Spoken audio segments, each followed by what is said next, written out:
Good afternoon. Thank you for staying with us.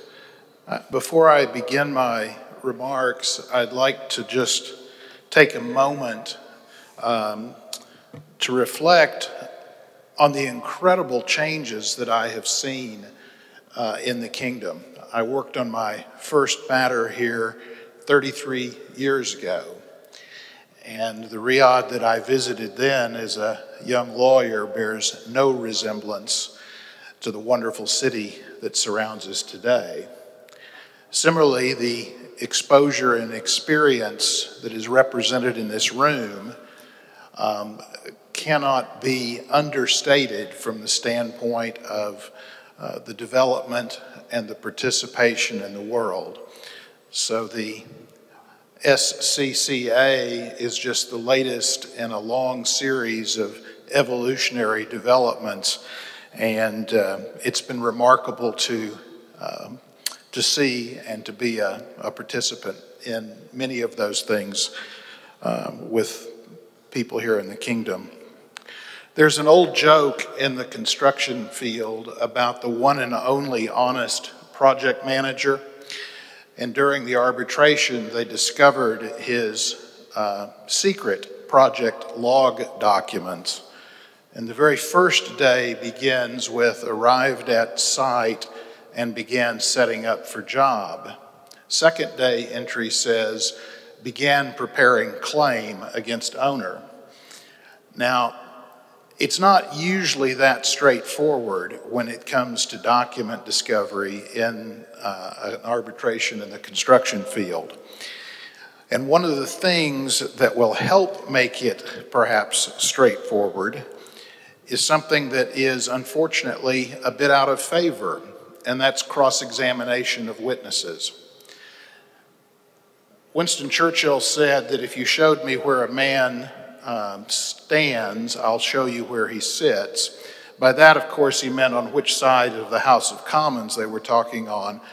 But I think I owe it to you to let you know that my remarks are informed by my own experience, which is heavily shaped by the fact that for the last 20 years, I seem to have worked on only bet the company cases where numbers were always described in the billions. And I can assure you that the difference in the outcome of those cases rested, of course, on all the good work that was done by all of the team members and the experts, as well as the participants in-house. But fundamentally, one of the things that made the difference between winning and losing in the vast majority of those cases is the way in which cross-examination of key witnesses occurred. And the reason for that is very simple. In a case of that size, the best experts, the best testifiers, the best of trial teams can be prepared and deployed because despite all of the trouble and time that clients take to tell us about time and cost, when literally the entire company is on the line or a nation's sovereign control over a resource is on the line, time and cost is the thing that is the farthest on the minds for most of the participants. Winning is not just one thing, it is the only thing. And what does make that crucial difference so often is the way in which the story unfolds in front of the decision makers. Now, cross-examination has gotten a bad reputation, mostly because most people do it rather badly. People who grew up in the civil law tradition do not have the experience of standing on their feet or sitting in their chair examining a witness in a way that makes it both entertaining and informative for the decision maker. And unfortunately, many of our arbitrators who are selected because of their fine reputations and their good judgment also don't have much experience with cross-examination. So what we have seen is a flowering of techniques which have been designed to try and replace what in the hands of a true practitioner is one of the most powerful truth-finding instruments in a lawyer's briefcase. So we have seen witness conferencing proposed, which can work fine, provided someone really knows how to ask questions.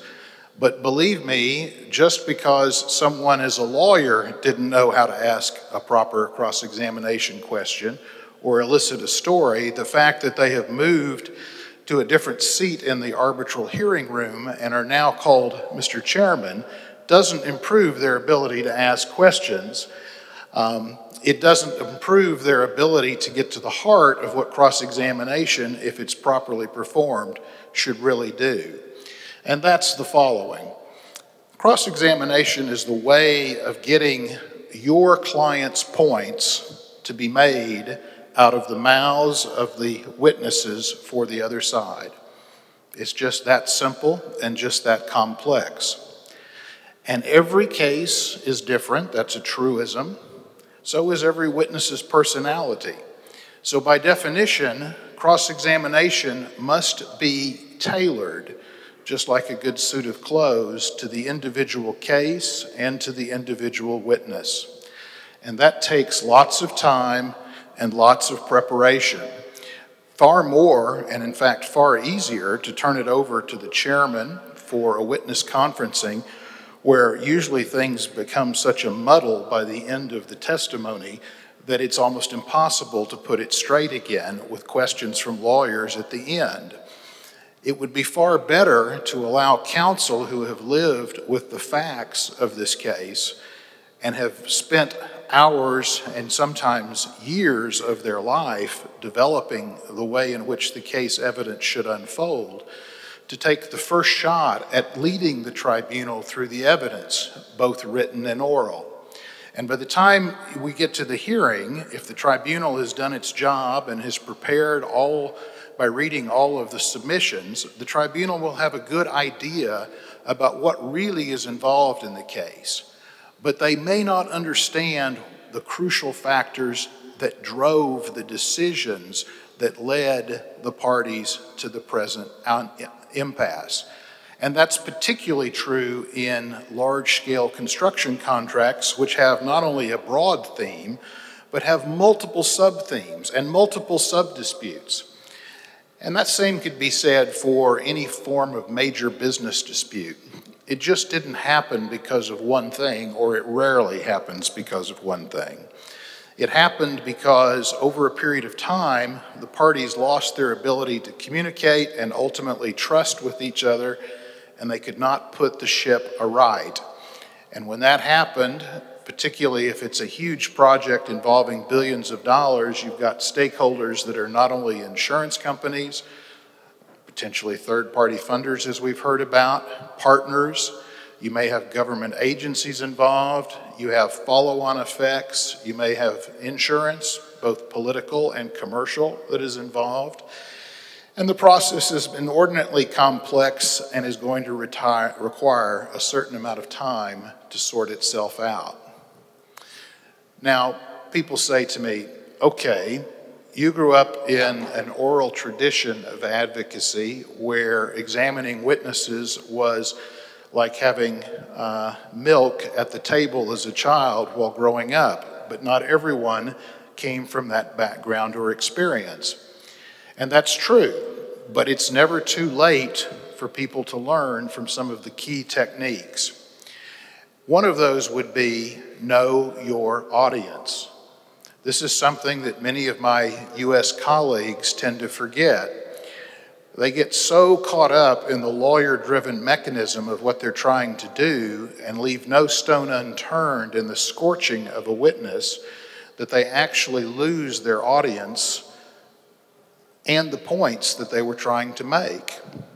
So the first piece of advice, if you come from a common law oral tradition, is tone it down, dial it back, be respectful for the witnesses. And the better, of course, prepared you are, the more you can violate the rules. There's a Swiss watchmaker whose ads I particularly like because they say in order to break the rules, you must first master them. Well, that's the same thing that's true with cross-examination. You must know the rules of how to do it by the textbook so that you can pay no attention to those rules when it comes to actually designing the way in which you're going to approach a particular witness in a particular case. And the thing that makes that most important is understanding the personality, as I said, first of all, of your decision makers, but also of the witness himself or herself.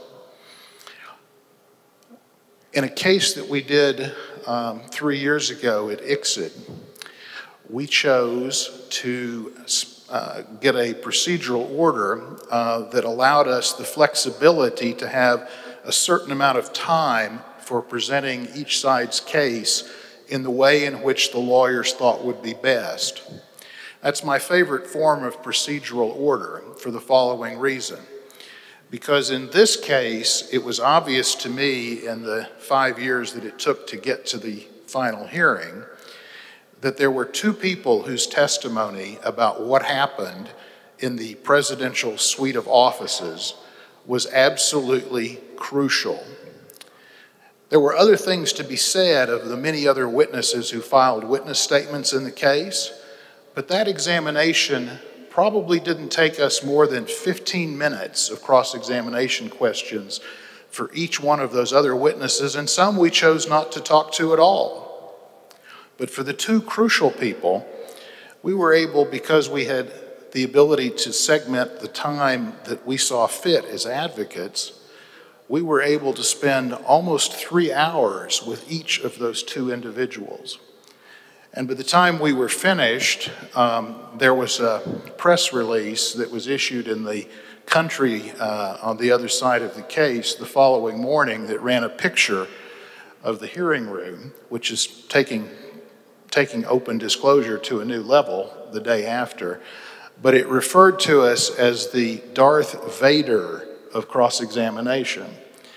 Now, our clients got a big kick out of that, particularly after they got the award when they won the case. But what won it was the fact that those questions had to be answered, and those officials could not hide behind their position, their power, their administrative regulations. It was done in the most respectful and calm of ways. It was done mostly in the form of open-ended questions, something that every first-year lawyer is told to never do in cross-examination. You're supposed to never ask a question that you don't know the final answer to. But what happened was we seduced the witness. Even though they knew it was a high-stakes endeavor, as the chief executive of a country, they loved to speak. And so they did, and they talked. And they talked, and they talked. And we were able to interject and prompt and steer them back to the line of proper questions. And the post-hearing brief in that case really didn't need to do much more than quote the various senior officials of the government that was a result of that examination. Now, in another case, we chose exactly the opposite tactic because we knew from the meetings that our client had had, that the witnesses would be thoroughly uncooperative, and we knew because we had dealt with their counsel many times that they would be thoroughly prepared. They would have gone through witness training school for weeks before the hearing. And we knew all of this because of the experiences that we'd had, and so we structured our final hearing so we did no cross-examination of the key witnesses that they would have spent all of their time working for. We did it on all of the minor functionary witnesses that they thought we wouldn't spend much time or trouble for or might not choose to call at all. And so when we talk to those people, they're used to answering questions in almost a military fashion because they were junior. And when the superior in a highly charged environment asks a question in a stern tone of voice that brooks no nonsense, you get an answer. And then you get another answer. And then you get a third answer. And when it came time to call the witnesses that the other side had prepared, we chose not to call them at all. So, what do we take away from this? We take away from the fact that at the highest levels, advocacy remains an art rather than a science. And there will be cases, smaller cases, or cases where the legal issue is so clear that anything I have said doesn't matter. But that's not the real world of big cases and human complexity. For those matters, the best way to win a case is to get the arbitrators to believe that they have just heard what really happened out of the mouths of your opponent's witnesses. Thank you very much for your time and trouble.